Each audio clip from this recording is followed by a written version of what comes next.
Welcome to Making Memoir Magic, the podcast where we unlock the power of your story and guide you through the magical process of turning life experiences into memoirs that inspire and impact. I'm your host, Carrie Kreisman, a memoir mentor and storytelling champion, and I'm here to help you find the courage to embrace your unique story and share it with the world. Whether you're just starting out or refining your final draft, this is the place to be for practical tips, inspiration, and the encouragement you need to write the memoir only you can tell. Ready to make some magic? Let's dive in. Every morning, I walk the same neighborhood route with my dog, Christy. Usually, I have my phone in my right hand, an audiobook playing, and her leash in my left. It's a familiar, comfortable rhythm. It's almost automatic until it isn't. Because the moment I see someone approaching, I pause. Not dramatically, not intentionally, just enough to come back into the world. And then I say, "Good morning." 2 simple words. Sometimes I wave, sometimes nothing more than a nod. But I've started to notice that those 2 words and that interaction carries more weight than they should. Or maybe more accurately, they carry the exact weight they're supposed to. Christy knows the neighborhood better than I do. She has her own social calendar, and she knows when that she sees Lula and her mom, she sits immediately because she knows that a treat is coming. And she's not above an occasional negotiation to try to get more than one out of her mom. And then one from me, because I always have them. And then there's Murph, the beautiful red golden retriever, and his mom, Connie, who always seem to also have a snack at just the right moment. And sometimes I run into my neighbor, Tom. He's a retired teacher, former swim coach, and his 100-pound Labrador, Henry. I remember when Henry was younger, full of chaos, enthusiasm, and questionable steering skills. I used to wonder if Tom would ever stay upright during their walks. I was afraid he'd get pulled over. But now that Henry's 5, he is steadier and more grounded. So whenever we pass their yard, Christy usually makes the decision for me. We have to stop. She pulls me right over to Tom's fence. He and I talk. He asks about my kids. He asks about the puppies we've raised who went off to guide dog training. And he remembers the details. And that's the thing that stays with me.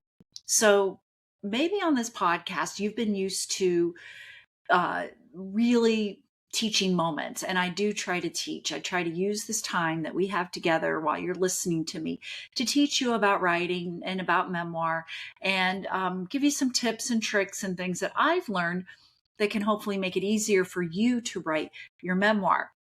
But sometimes what we learn isn't always packaged as a lesson or 5 ways to do this or how to beat writer's block or something like that. Sometimes it's packaged in the everyday, like when Tom, for example, remembers certain things about me. And sometimes I don't think that we talk enough about how powerful that is. Not the grand gestures that we'll remember for the rest of our lives, but just the simple act of remembering. In a world where so much of our communication happens through screens, and I'm guilty of that for sure, I've noticed something more subtle. Some people still look up when you pass them, and some don't. It isn't always unkindness, at least I don't think it is. It feels more like a habit, like we've learned to live slightly inward with our headphones in, our eyes down, our thoughts elsewhere. And I'll be honest, I sometimes do it too. I always walk with an audiobook playing or sometimes a podcast. So I'm not exempt from the world that I'm describing, but I've also noticed what happens when I pause it, when I look up, when I say hello. Something small shifts. All right. And lately, in this world of increased disconnectedness and difficulty for so many, I've been thinking about why this matters so much more right now in this moment. Another story for you. Last Friday evening, I watched my sister-in-law deliver a sermon at her synagogue. She's in Atlanta. I'm here in Florida. And I was watching via the live stream.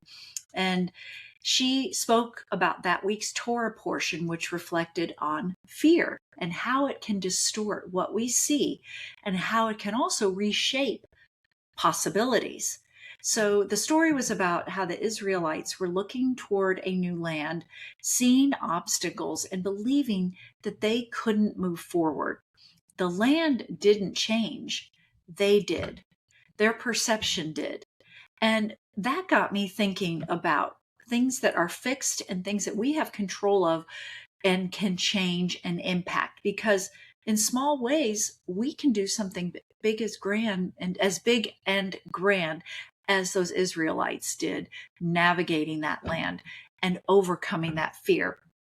We decide what a moment is before we have fully entered it, and that's sometimes when fear can creep in. Sometimes we decide who someone is before we've even looked up, or we decide for ourselves whether a connection is even possible before we've said one word. And I understand fear. I understand it more than I wish I did, because there were years when my husband was mayor, and more often than I like, there were unfamiliar cars that would just park outside our home. And it set off alarms inside of me and in our family. And sometimes it would prompt a police presence that would last for days. So even now, I still bristle when I see something out of place or seemingly out of place near our street or across the small lake where I walk. But here's what I've learned about myself in those years. And it's been at least 6-7 years since that has happened. I didn't stop walking. I didn't stop saying hello.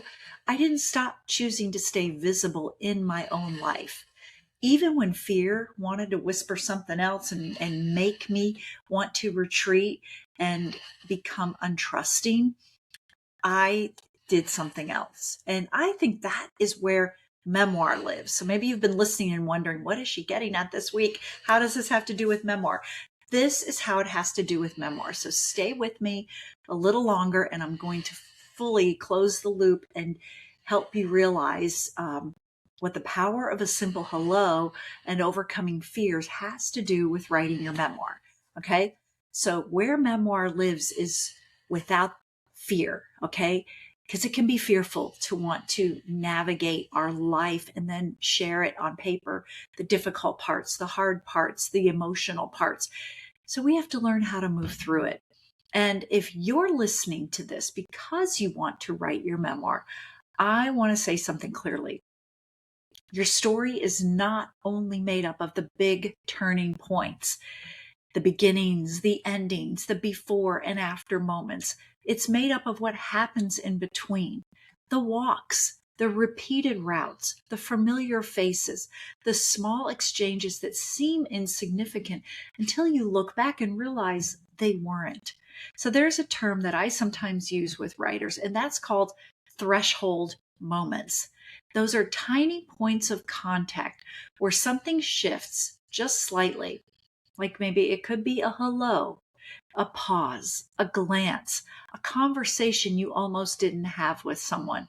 And those can be points where memoir begins, not in all the drama, but in paying attention to the important smaller moments, all right, that stay with you. And it's your job to make sense of why they're staying with you and how they changed you and connecting the dots between all of that.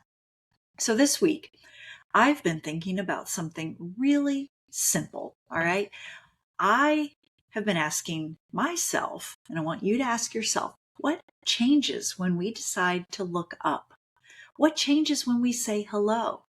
What changes when we allow ourselves to be slightly more present than we were yesterday? Because I think the answer is more than we expect. We don't need to transform our lives to feel connected. We don't need perfect relationships or deep history with everyone we meet. Sometimes all we need is a willingness to acknowledge another human being in passing. Wave to your neighbor. Have a conversation over a fence. Find out the dog's name, okay? Talk to your neighbors. Let your dogs become friends. Give another dog a treat. Let your dog get one. These are the small things, but they're things that matter. And they remind us of something essential. It reminds us that we are seen and we are still capable of seeing each other. And if you're writing your memoir, maybe that is where you begin this week. Not with the biggest story that you can remember, but with the smallest moment that you might have almost overlooked. So that's where your memoir can start this week. And that is my challenge to you, to start noticing what is happening around you. Say hello if it's not in your nature. Spark a conversation. See where it goes. See how it contributes to your story, the one that you are going to tell through your memoir. And as always, keep writing, keep believing in your story, and keep making memoir magic. Thank you for joining me on this episode of Making Memoir Magic. I hope today's conversation inspired you to take the next step toward telling your unique story through memoir. Remember, your story matters and someone out there is waiting to read it. If you enjoyed today's episode, don't forget to subscribe and leave a review. It helps others find the show. You can also connect with me on my website at carriekreisman.com, on Instagram at carrie.kreisman, or join my Facebook group, Memoir Magic for Aspiring Authors. You'll get more tips and inspiration on your memoir journey. And each Wednesday, I host a Memoir Magic write-in where you get to join other writers to accomplish the often arduous task of getting words on the page. Until next time, keep writing, keep sharing, and keep making memoir magic.